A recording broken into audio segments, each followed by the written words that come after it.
10 മണിന്ന് ഒരു ടൈം ചിലയിടത്ത് ഉണ്ട് എന്നുള്ളത്. പക്ഷെ നമുക്ക് സാറുമാരും നമുക്ക് എന്ത് പറയാൻ പറ്റും, അവിടെ ഒരു 10 മണിന്ന് ഒരു ടൈം ഉണ്ടെങ്കിൽ നിർത്തേണ്ടത് നമ്മുടെ ഒരു ഫിക്സ് ആണല്ലോ. അത് 1 മിനിറ്റോ 2 മിനിറ്റോ വൈകി, പക്ഷെ അത് നമുക്കൊരു റീസൺ ആയിട്ട് പറയാൻ പറ്റില്ല. നമുക്കൊരിക്കലും അതില് അത് ശരിയല്ല എന്ന് പറയാനുള്ള യാതൊരു ഇല്ല. പലയിടത്തും ചിലപ്പോൾ 10:30 നിർത്തി വെച്ചിരിക്കണ്ടായിരിക്കും, പക്ഷെ അതൊന്നും ഒരു റൂള് എന്ന് പറഞ്ഞാൽ തന്നെയായിരിക്കണം. പക്ഷെ അവരുടെ ഡ്യൂട്ടി ചെയ്തു. തീർച്ചയായിട്ടും അതിൽ നമുക്ക് അതൊരു കംപ്ലൈന്റ് ആയിട്ട് നമുക്ക് ഒരിക്കലും പറയാൻ പറ്റില്ല. സാർ അവരുടെ ഡ്യൂട്ടി ചെയ്യണമെന്നൊന്നും പറയാൻ പറ്റില്ല. അതെ, മറ്റവരെങ്ങനെ ചെയ്തു അവര് നിർത്തി അതൊന്നും അതിലൊരു ഇതല്ലല്ലോ. പക്ഷെ കമ്മിറ്റിക്കാരെന്ന് വെച്ചാൽ അവർക്കും മാനസികമായിട്ടൊരു വിഷമം ഉണ്ടായിട്ടുണ്ട്.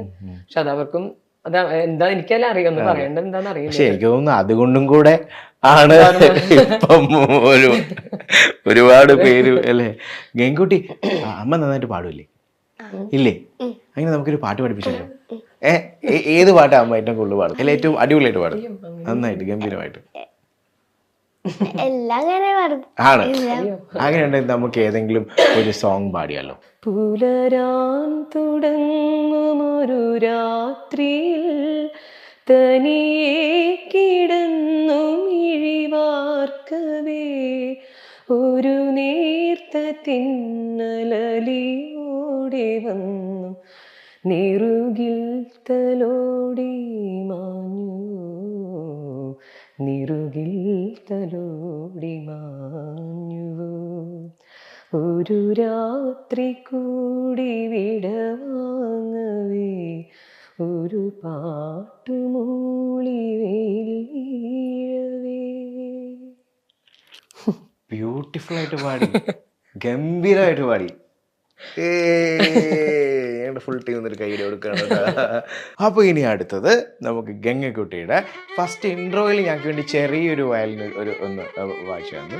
അപ്പോൾ ഒരു സോങ് നമുക്ക് ഏറ്റവും ഇഷ്ടപ്പെട്ട.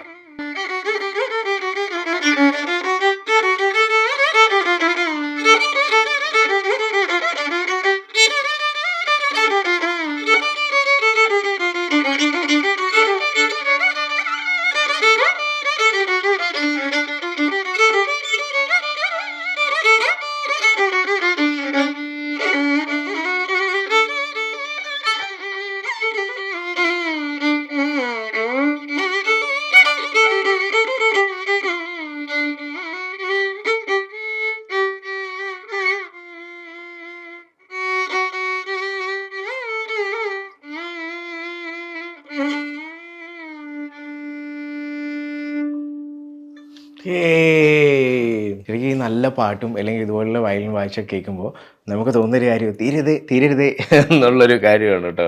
അതാണ് ഏറ്റവും വലിയത്. അതുപോലെ തന്നെ ഇപ്പോൾ പ്രോഗ്രാംസുകൾ ഒരുപാട് കൂടുതൽ വരുന്നുണ്ടാവുമല്ലോ. എസ്പെഷ്യലി സ്കൂളിൽ പോകുന്നു, എക്സാം വരുന്നു. അപ്പോൾ ഈ ടൈമിൽ കുറച്ച് കൂടുതൽ അധികം വരുന്നുണ്ടാവുമല്ലോ. അപ്പോൾ എല്ലാം ചിലപ്പോൾ ഒരു പക്ഷേ നമ്മൾക്ക് എടുക്കാൻ ഉള്ള സാഹചര്യമില്ലായിരിക്കാം. അപ്പോൾ ചിലപ്പോൾ അവരുടെ റെസ്പോൺസ് അതെങ്ങനെ അത് മാനേജ് അതൊരു ചിലപ്പോ ഈ പറഞ്ഞ മാതിരി നമുക്കൊരു ടെൻഷൻ പോലെ തോന്നാറുണ്ട്. ഇപ്പൊ എടുക്കാതിരിക്കുമ്പോൾ സത്യം പറഞ്ഞാൽ എല്ലാം പ്രശ്നമാണ്. ഇപ്പോഴത്തെ ഒരു അവസ്ഥയില് എന്ത് ചെയ്താലും കുറ്റം എന്ന് പറഞ്ഞ പ്രശ്നങ്ങളില് ചിലപ്പോ എടുത്തു കഴിഞ്ഞാല് ഓവർലോഡായിട്ട് കുട്ടിയെ കൊണ്ട് ചെയ്യിപ്പിക്കണം എന്നുള്ള ഒരു കംപ്ലൈന്റ് ഉണ്ട്. എടുത്തില്ലെങ്കിൽ തുടങ്ങിയപ്പോഴേക്കും നമ്മൾ പറയില്ല ജാട കാണിച്ചു തുടങ്ങി. രണ്ടും നല്ലൊരു വല്ലാത്തൊരു സിറ്റുവേഷനിലാണ്. നമുക്ക് പിന്നെ വെച്ചാൽ നമ്മളിപ്പോ ഇതൊന്നും നമ്മള് ഭഗവാൻ തരണല്ലോ, ഗുരുവായൂരപ്പൻ തന്നിട്ടാണ് പെട്ടെന്ന് ഒരു ഉണ്ടായ ഉയർച്ചയാണ്. ഇവളോട് ഞാൻ എപ്പോഴും പറയുന്നത് എന്താ വെച്ചാല് നന്നായി പ്രാക്ടീസ് ചെയ്യുക, പഠിക്കുക. ഇതൊക്കെ ഇതൊക്കെ എപ്പോ വേണമെങ്കിൽ നമുക്ക് ഇന്നല്ലെങ്കിൽ എപ്പോ വേണമെങ്കിൽ സ്റ്റോപ്പ്.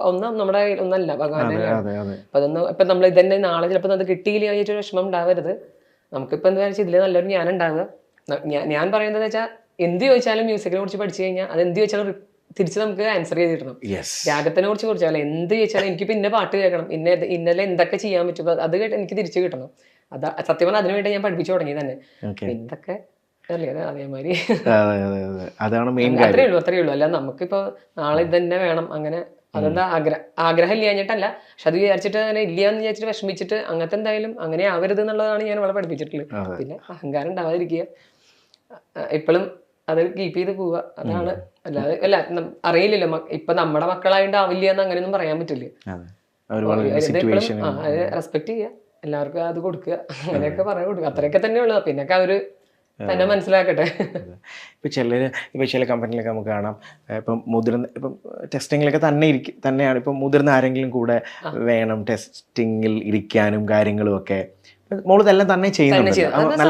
എന്താ വെച്ചാൽ ഒരു കൊല്ലം വരെ സാറ് കൂടെ ഉണ്ടായിരുന്നു വായിക്കും, ഒരുമിച്ചായിരുന്നു സാറും CS അനൂപ് സാറും കൂടെ. അപ്പൊ സാറ് മാനേജ് ചെയ്തിട്ട് ആണ് എല്ലാം പഠിച്ചത്.